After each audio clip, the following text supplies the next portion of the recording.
Hey y'all, thanks for coming back. Um, I'm from Vermont. Grew up there a bit. Really liked the place. And somehow I never heard of Ann Eliza Smith, which seems a real pity. She was a really amazing person.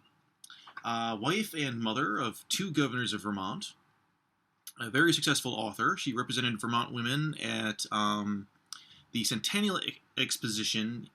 She was the board of managers for the Vermont Women's Exhibit at the Centennial Exposition of 1876 at Philadelphia. All in one breath. Cool. Anyway, she was a very successful author, wrote three novels that were sold very well, as well as essays, poems, and other works. Talk a little bit about her novels, because just the topic is very interesting. Her first published work, From Dawn to Sunrise, talked about historical and philosophical religious ideas. It was very successful, too. Her second book was Ceola, which was written as an antediluvian diary, which is a very interesting idea, I think. Her next novel, Selma, a Viking Love Story. Anyway, she is perhaps best known for her part in the St. Albans Raid.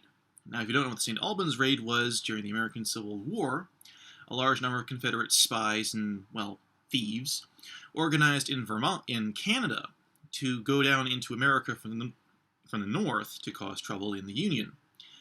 On almost the very end of the war, Confederates infiltrated the town of St. Albans in Vermont, which is pretty close to the northern border. Robbed banks, killed people, wounded people, tried to set the town on fire, and then ran off when the militia gathered.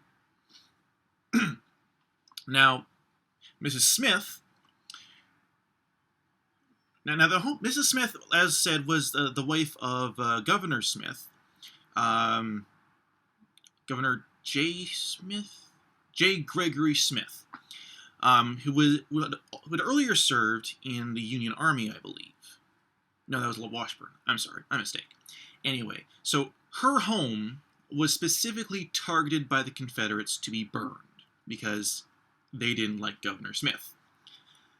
But Mrs. Smith stood in the doorway with a very large pistol, and rather than getting in a fight with her, the raiders ran away. Afterward, she helped to organize pursuit, giving weapons and horses to the militia who were chasing them all the way to the border. And she was considered so so effective in this role that Peter T. Washburn, who served as Adjutant General of the Vermont Militia during the war and later became governor, presented her with an honorary commission of lieutenant colonel on his military staff. So as far as I know, I could be wrong, Ann Eliza Smith was the first woman to officially hold an officer's rank in the United States of America, which is pretty cool.